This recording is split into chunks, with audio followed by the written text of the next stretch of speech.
Hello everyone and welcome back to another video. My name is Tim and this is a new devlog for my game Arcade Wizard.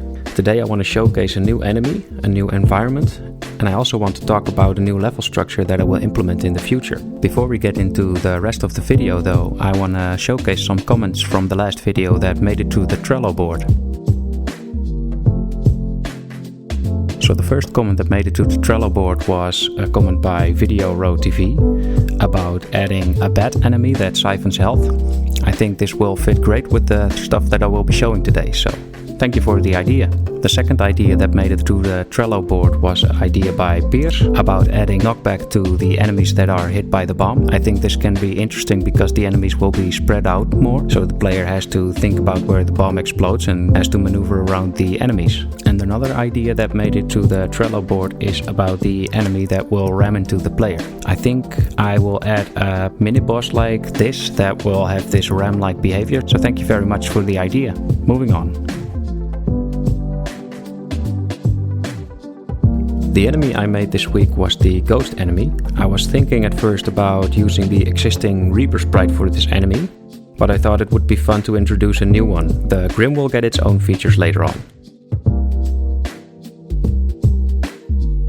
The ghost is mostly the same as the other enemies. It walks towards the player. When it takes damage though, it becomes transparent, and when transparent it will be invulnerable to the player's damage. The idea of this mechanic is that it requires another attack, because the damage output of the main orb is reduced because of the invincibility time of the ghost.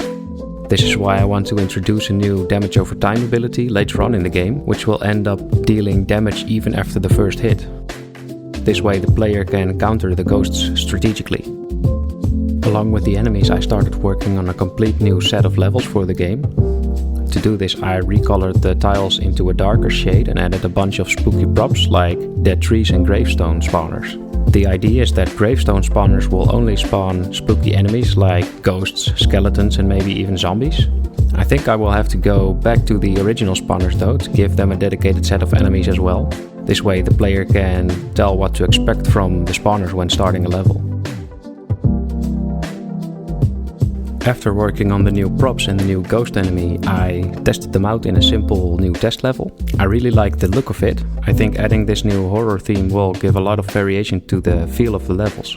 And this brings me to the new structure of levels that I have in mind. The idea right now is that a couple of levels will have the grass theme from the beginning, then a couple of levels will have the horror theme, and then the last couple of levels will have the lava volcano theme. These themes will each mark a section of the world map, and I think the last level of each theme should have some kind of boss fight to keep things interesting. As always, if you have any ideas for boss mechanics or bosses, feel free to leave them in the comment section. I read them all and the comments until now have been great, so thank you very much. Next week I will be expanding the horror theme, and I'm thinking of adding skeletons that throw their bones. Of course I'm open for any other suggestions, so feel free to leave them in the comments. For now I want to thank you all for watching. Don't forget to subscribe and hit the notification bell if you want to stay updated. And I hope to see you next week.